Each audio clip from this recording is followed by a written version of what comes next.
Mitchell Kaplan. I want to welcome all of you to this really, really special event that we're having.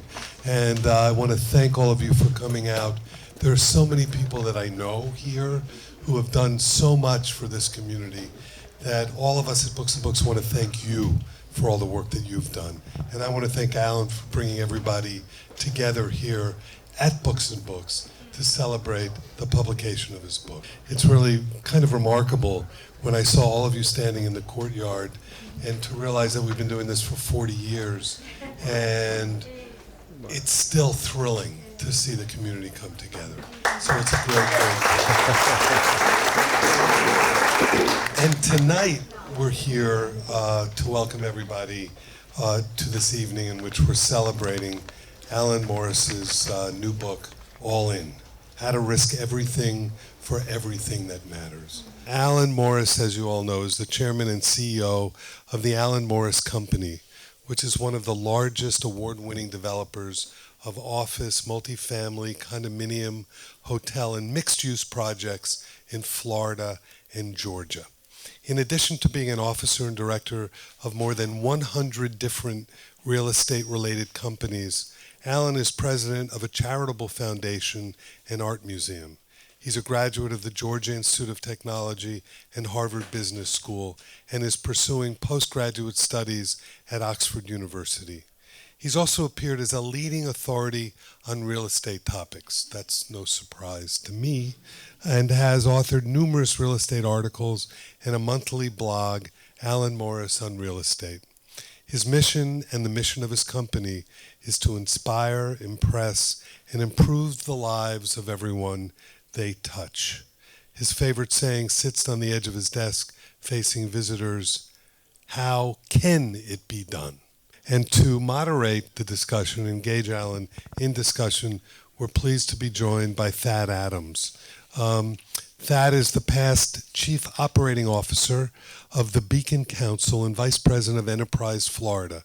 He is Chair-elect and serves on the Executive Committee of the Coral Gables Chamber of Commerce. He is a senior member of the Orange Bowl Committee, a board member of Baptist Health Doctors Hospital, and Chairman Circle member of the Greater Miami Chamber of Commerce. He also serves on the City of Coral Gables Economic Development Board. And I heard us talk about the Coral Gables Chamber, and before we get started, I would like to bring up somebody who's representing First Citizens Bank, who's very much involved with the Chamber and is acting as kind of a co-sponsor of tonight's evening, and that's LaWanda Loftus, who just has a few words to say.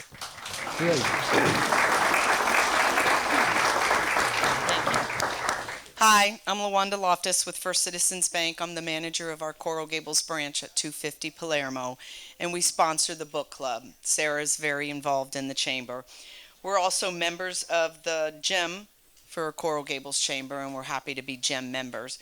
We want to thank Alan Morris for speaking tonight, and we welcome all of you for being here. Thank you. So now, after that double welcome, let's give Alan Morris a big round of applause.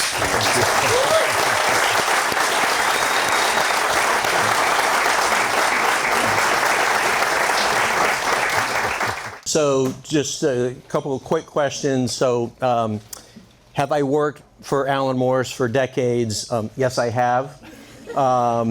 Have I had the pleasure to see Alan in various moments under different circumstances, both great and difficult? Yes, I have.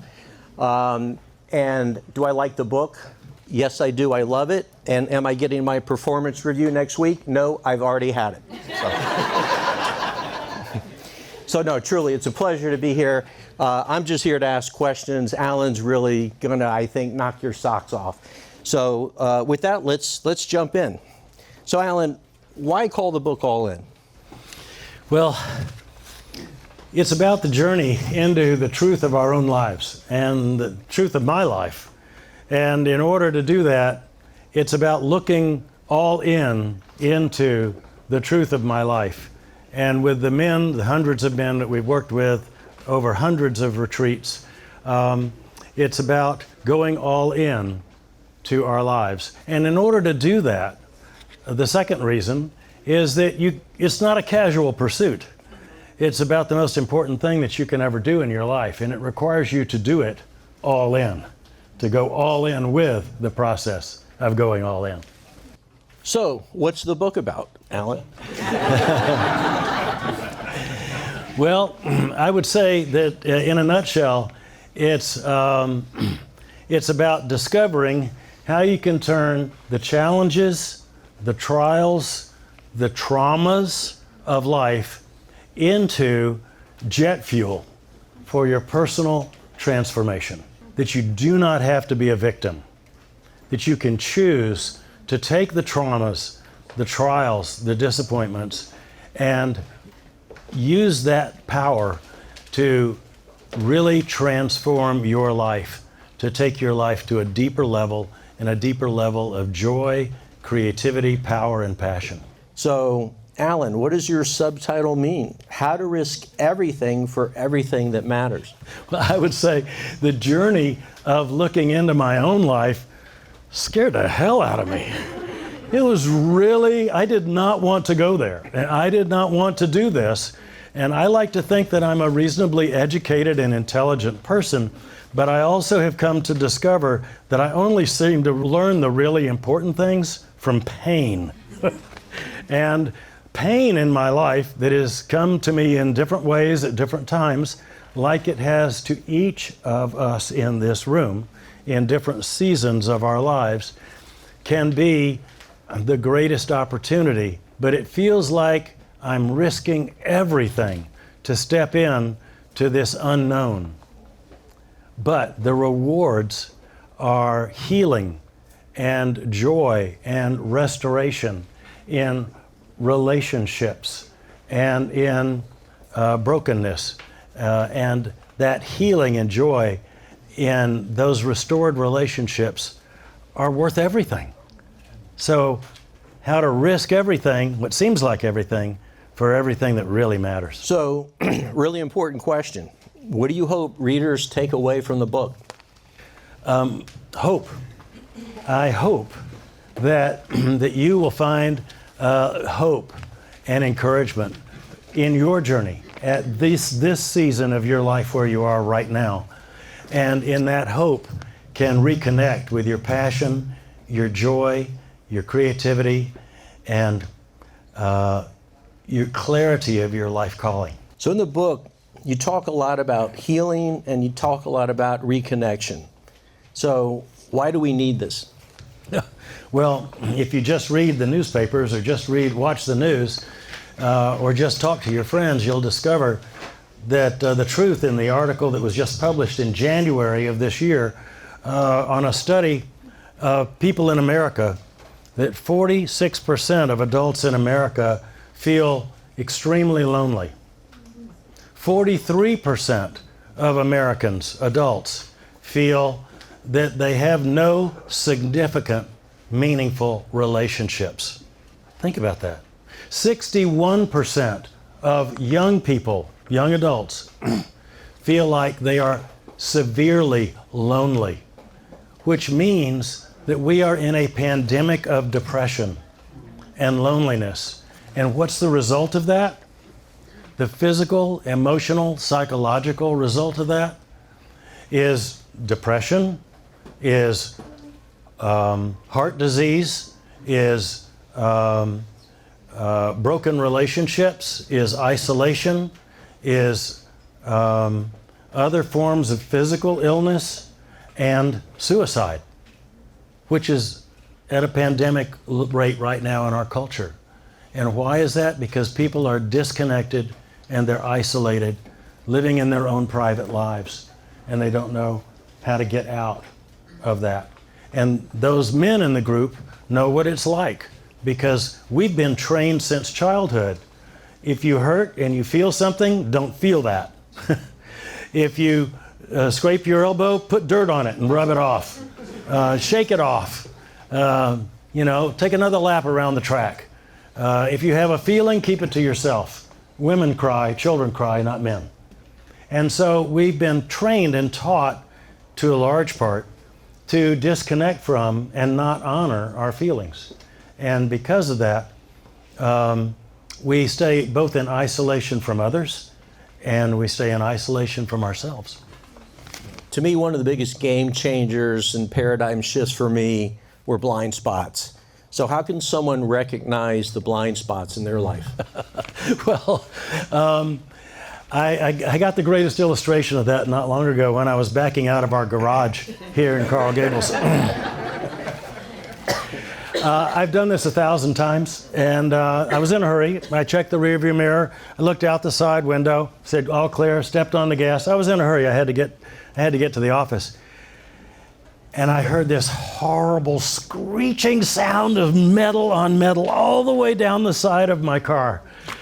And I thought, what idiot parked their car in the driveway in front of my house?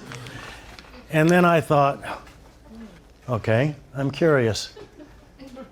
How could I not see something the size of a car only 10 feet away from me? Because it was in my blind spot. What other things the size of a car do I not see in my life that are in my blind spot? That I don't see the truth about myself because it's in my blind spot. I can't give myself a haircut as badly as I need one because I can't see back there. I have to trust somebody who is trustworthy with a really sharp razor or really sharp scissors because I don't have eyes to see in my blind spot behind my head. And in the same way, we need to be in a community of men or women that can, in confidentiality and safety, with love and grace, speak to us about what we can't see in our blind spots so that we can learn more of the truth about ourselves. And that's why blind spots are so important, because we have them, but we can't see them because they're in our blind spot. And you don't know what you don't know. So Alan, I've seen this, some of us here who work for you have seen this, and there's so much more. But what changed your business when you turned your passion into purpose? Wow. Well, I kind of have to start by saying I got to a point where I lost my passion completely. I would be very happy to I decided I would be very happy to close the Allen Morris Company, never build another building. I was done after like 78 projects. I had had it. I felt like if I had to build another efficient box, I would just die. And I wouldn't do it. I wouldn't do it. I wouldn't do it. I wouldn't invest my life and my energy into building something that did not inspire me. And I didn't really quite know what to do about it. But in this process, I kind of had a dream. I had a vision of what would it be like to build a building inspired by the great cathedrals of Spain. And I thought, if I didn't care what the P&L looked like, if I didn't care about maximizing the profit of the building, but just building something that was a pure expression of my passion, having had a lifetime of experience in building and leasing office buildings, but still expression of my passion above all else. And it stands a few blocks from here. It's called Alhambra Towers. And a lot of people, including brokers, said, you're going to go bankrupt on this. This is ridiculous. It makes no sense at all. But I said, if I go bankrupt, then so be it. I've got to do it. I have to do this. I have to do it. And I didn't know. It was like rolling the platinum dice for me because I didn't know if it would be a colossal failure because nobody had paid rent that high in Coral Gables before. And it had to receive a higher rent in order to service the mortgage, in order to make it financially viable. And fortunately, people got it. And they got the passion behind it. And I came to the conclusion, wow, why didn't I always build buildings that I was passionate about? And then we met with our executive team in the process of reconsidering the direction of our company, and we decided that our mission statement was word perfect, but none of us could recite it. It was one of those corporately correct missions. And I thought, the heck with that. You know, I want to know what my passion is and what the passion of our leadership team was. And we went on a retreat and we got up the whiteboards and the flip charts, and we reduced we really wanted to 3 words: inspire, impress, and improve. We want to inspire people with the beauty of our projects. We want to impress them with the excellence of their experience. And we want to improve the lives of everyone we touch. And that last one brought tears to my eyes when I saw it come up on the board. It was just, and it was like, yeah, I could close the Alan Morris Company, but this was worth coming back to life for. This was worth getting out of bed and coming to the office in the morning. This lit my fire. And I realized only after we launched our new mission statement and had been going at it and turning down projects that were not inspiring, that I realized, oh, I connect with this because this is my mission statement. It just happens to be the mission statement of the company too. I'm slow to get some of these things. And it wasn't until after we published the book that I realized the picture on the cover was me. So I'm just figuring this out as I go. So you talk a lot about your transformation, which was not an overnight process. So just curious, how can someone do this without quitting their job? Well, yeah, it was pain that triggered my journey. I started having severe headaches that were so severe, they were 24 hours a day, 7 days a week. And I went to the head of neurosurgery at my hospital, and he, after interviewing me, said, well, Alan, I'll tell you right now, with your headaches, you've got a brain tumor. So let's do the MRI, let's see where your tumor is, and then we'll know what our options are. So he sent me in for the MRI over a course of 3 weeks, then back in for a CAT scan. And he came back to me that day like a kid who had lost his balloon.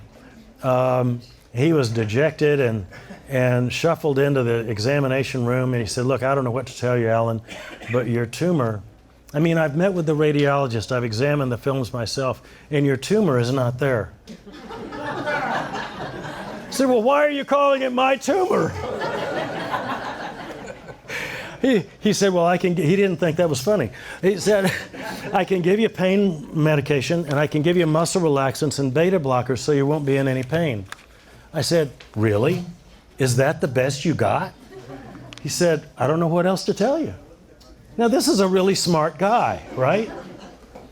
And I said, well, now I had to get smart. I said, well, if there's no physical cause for this pain, I must be causing it myself. I got to figure this out because I feel like it's a life or death matter.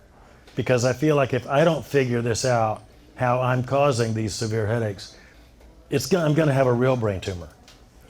So I went back to the office and I said, I've got to step out. I've got to step aside from the Orange Bowl Committee, the Chamber of Commerce, all these boards, and chairman of a ministry, and working as on the board of my church, and all these things, and all these different companies and businesses that I was in. I said, I'm out. And so I stepped out with the intention of taking a 3-month sabbatical that turned into 3 years. Now, not everybody can do that, obviously, but one of the reasons I wrote the book is for people like me that are going through a transition in their life or a challenge or a tough time in their lives and want to know how you can go through this transition to freedom in your life. And basically, it's a freedom manual, how to get free. And so that you don't have to take a 3-year sabbatical. You can just read the book. And hopefully that'll get you started on a fast track. That's great. So we've touched on this a little bit before about how you transform the business. So just curious, a lot of us that work for you know what the answer is here, but for everyone else, how has this all-in experience affected the impact and outcome and success of our business? Well, I think one of the things that I didn't expect is that when I got re-excited about the company, and we had a vision to inspire, impress, improve with everything we built, and if a really profitable project came along, but we couldn't see how it was going to improve the lives of people, we would pass on a very profitable project because we didn't want that draining our time and attention. Or if somebody would bring us a project that made sense, was in a good location, but it wasn't inspiring to us, how could it inspire anybody else if it didn't inspire us? And so we would redesign, and if we could make it inspiring, then we would go ahead. And what happened is that passion for inspire, impress, improve, I think, inflamed the passion and the imagination of the people in our company and the new people that would come to work for our company. And wow, the talent and the creativity and the professionalism and the intelligence of the team of people that have assembled in our company just leaves me speechless. And Spencer, who is my son, who's here tonight somewhere in the crowd, I think, in the back, is now being promoted this month to president of the company. And he and his passion and the passion of the people in his team that he's assembled have increased the size of the company by 20 times. So you talk about spirituality as a key component of this. Is this a religious program, religious process? I wouldn't say it's a religious process, but I would say that when we decide with all of our passion and our earnestness to really seek the truth in our lives, that truth will set us free. And setting us free is a spiritual experience. And for those that go deeply into this journey, looking deep into the truth about their own lives, I believe what happens is when we go deep into the truth of our own lives, we find God is there waiting for us. And it becomes a spiritually transformational experience in a lot of people's lives that have gone through our men's retreats and our men's forums. That's awesome. So, last question, important question. Why should anyone buy the book? Because I really worked hard on it. I think because we want this to be something that is a resource for you and will launch you into a deeper discovery of your own life and those of your family and friends. We've also created questions for your personal reflection at the end of each chapter, and even created a group discussion guide at the back of the book for you to have your own small group, closed, confidential group where you can maybe be the most transparent and real that you've ever been able to be with a group of other people that are committed to the same level of confidentiality and transparency, because that was a very important part of my journey. We also, at the end of each chapter, have a little QR code that you can zap with your phone, and it'll launch you into the All-In Book website, where we have all kinds of interesting resources available. You may get to the end of a chapter and say, wow, that's really neat. What else can I learn on this subject? And we'll have references to books, to movies you may want to watch, to songs you may want to listen to other resources that go with each chapter of the book. And we're actually launching a webinar series where you can sign up for a course on these basic topics, and then after the first course of 4 webinars, you can sign up if you want to for an advanced webinar of 8 courses, and also participate in some of our retreats and forums that we have. So that's why. The book is a launching pad for you into a whole lot of other resources. That's great. And Alan, how can people connect online? allinbook.com, or just aim your phone at the QR code on the back of the book or at the end of each chapter. allinbook.com. So ladies and gentlemen, Alan Morris, how about a big round?